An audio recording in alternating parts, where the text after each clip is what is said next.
गुरु शिष्याच्या नात्याला काळीमा फासणारी घटना घडली। 2 शिक्षकांकडून विद्यार्थिनीचा विनयभंग करण्यात आला।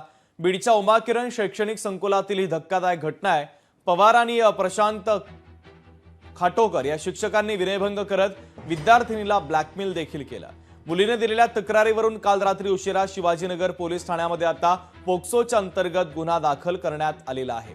मात्र धक्कादायक प्रकाराच्या संदर्भातली बातमी आपण पाहतोय। गुरु शिष्याच्या नात्याला काळीमा फासणारी घटना घडलेली आहे। हरिदास तावरे आपले प्रतिनिधी या घटनेच्या संदर्भातले अधिकचे आणि ताजे अपडेट आपल्यापर्यंत पोहोचवतात।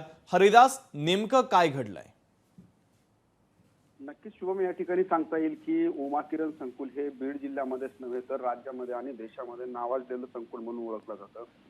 याचेच संचालक म्हणून काम पाहणारे विजय पवार आणि त्यांचे जे सहशिक्षक आहेत खाटोकर यांनी जी मुलगी आहे ती अल्पवयीन मुलगी 17 वर्षीय मुलगी आहे ती 2024 पासून त्यांच्या क्लासेसमध्ये येत होते। त्या मुलीला खाटोकर नावाचे जे शिक्षक आहेत त्या तक्रारीवरून असं सांगता येतं की खाटोकर नावाचे जे शिक्षक आहेत ते सतत क्लास संपल्यानंतर देखील त्या मुलीला क्लासमधून बाहेर बोलावून तिला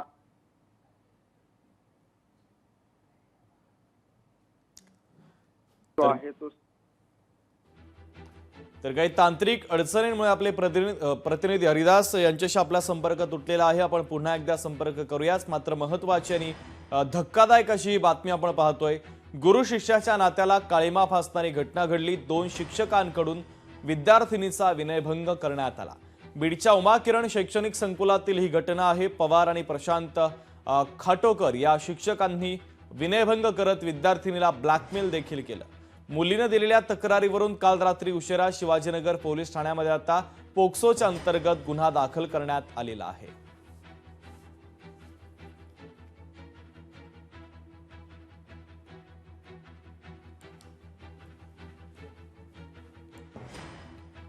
तर गुरु शिष्याच्या नात्याला काळीमा फासणारी घटना घडली। 2 शिक्षकांकडून विद्यार्थिनीचा विनयभंग करण्यात आला। बीडच्या उमाकिरण शैक्षणिक संकुलातील ही धक्कादायक घटना आहे। पवार आणि प्रशांत खाटोकर या शिक्षकांनी विनयभंग करत विद्यार्थिनीला ब्लॅकमेल केलेला आहे। विद्यार्थिनीच्या तक्रारीवरून आता गुन्हा दाखल करण्यात आलेला आहे। पोक्सोच्या अंतर्गत हा गुन्हा दाखल करण्यात आला। त्यामुळे अत्यंत धक्कादायक प्रकाराच्या संदर्भातली ही बातमी आपण पाहतोय। गुरु शिष्याच्या नात्याला काळीमा फासणारी घटना घडली।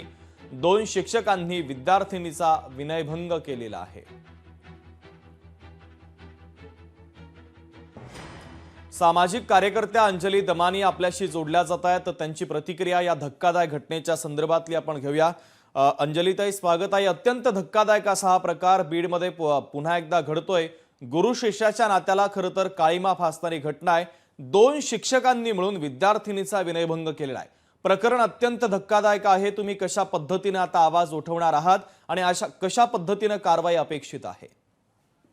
मला खरंच शब्दात सुचत नाहीयेत, आता काय बोलू हेच सुचत नाहीये। सगळ्या गोष्टीच्या आपण आता पलीकडे गेलोय असं वाटतंय आणि बीडला तर काय बोलावं, तिथल्या लोकांना काय बोलावं खरंच कळत नाहीये। म्हणजे आता जर 2 शिष्य मिळून जर असं करत असतील, 2 शिक्षक असं जर करत असतील तर आता काय म्हणायचं? खरंच मला माझ्याकडे खरंच शब्द नाहीयेत आज। पण आता याची सगळी प्रकरणाची माहिती घेऊन मला जेवढं लढता येईल तेवढं लढीन। पण आता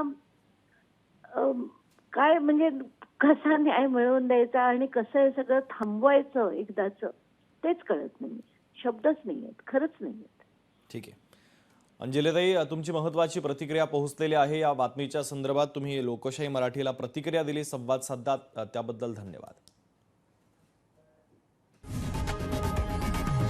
लोकशाही मराठी ऐका, पहा, जागरूक रहा।